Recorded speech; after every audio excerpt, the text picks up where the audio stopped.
Ang sarap! Let's make strawberry banana smoothie. Ito yung mga kailangan natin. Strawberries, banana, gatas, sugar, ice. Ano lang to guys ha, like ginamol. Char! Lagay tayo ng strawberries dito sa aming blender. Matagal na to, parang 6 years na.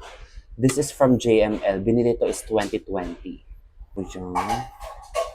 Siguro damihan natin yung strawberries or like, ayan, okay na yan. And then, saging of course. Kailangan yung saging is matamis. So, kailangan yung saging is lakatan. Perfect. Ayan na siya. Konting sugar lang para mabalance yung asim nung strawberry kasi meron pa rin siyang asim factor. 5 tablespoon ng gatas. If meron ka namang gatas na nasa carton, okay na yun. Yun na lang yung gamitin mo. At pwede rin 6 o 6 na lang. Siyempre naman guys, lagyan nyo ng water. Ito na siya, blender na natin.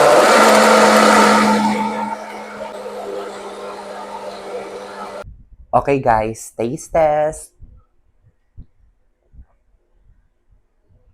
I love the combination of banana and strawberry. Oh my gosh.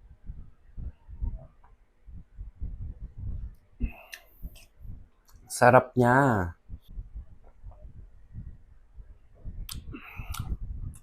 I love it. Pwede mo rin tong dagdagan ng chia seeds or like oatmeal para at least perfect na perfect siya.